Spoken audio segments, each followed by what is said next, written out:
আমার 25 ডিসেম্বরের থেকেই দিনগুলো বেশ ভালো কাটে। 25 ডিসেম্বর তো বেশ আনন্দের একটা দিন।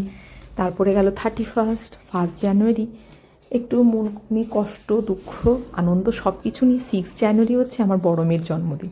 এবছর তো 12 বছরে পা দিল, আর বলতে বলতে বেশ বড়ও হয়ে যাচ্ছে।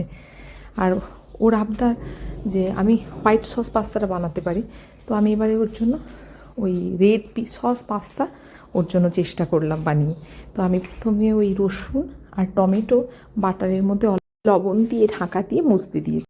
ঢাকা দিতেই টমেটোর খোসাটা উপর থেকে যেই আলগা হয়ে এসেছিলো, খোসাটা বের করে দিতে আমি স্ম্যাশার দিয়ে স্ম্যাশ করে নিয়েছি। ওগুলো যখন একদম পুরো গলে গেছিলো, ওর মধ্যে আমি সুইট টমেটো সস আর টমেটো চিলি সস দিয়ে আবারও ভালো খানিকক্ষণ করে নাড়াচাড়া করে আমি ওর মধ্যে অনেকটা বেশ পরিমাণে চিজ দিয়ে একটুখানি নাড়াচাড়া করে সেদ্ধ করে রাখা পাস্তাটা দিয়ে দিয়েছিলাম। আমি যেটা লবণ দিয়ে সেদ্ধ করে রেখেছিলাম, পাস্তাটা একটু নাড়াচাড়া করতে আমি ওপর দিয়ে আবারও একটু চিজ, অরিগ্যানো, চিলি ফ্লেক্স দিয়ে নাড়াচাড়া করে হালকা একটু বেশ ঘন হয়ে আসতে আমি ওর মধ্যে স্লাইস করে রাখা আমুলের চিজগুলো দিয়েছিলাম।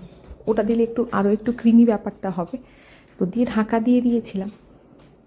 বেশ খানিকক্ষণ হয়ে যেতে ঢাকা খুললে যখন এরকম মেল্ট হয়ে আসবে চিজটা, তখন আমি ওকে সার্ভ করেছিলাম। আর এবারে না আমি ওকে ভেবেছি পুরো সপ্তাহ জুড়ে ওর পছন্দের খাবারগুলো দেবো, কারণ ও তো আর একদিনে সব কিছু বানালে খেতে পারবে না। তো অল্প অল্প করে একটু একটু করে বানিয়ে দেবো ওর পছন্দের খাবারগুলো, ও একটু মজা করেই খেতে পারবে।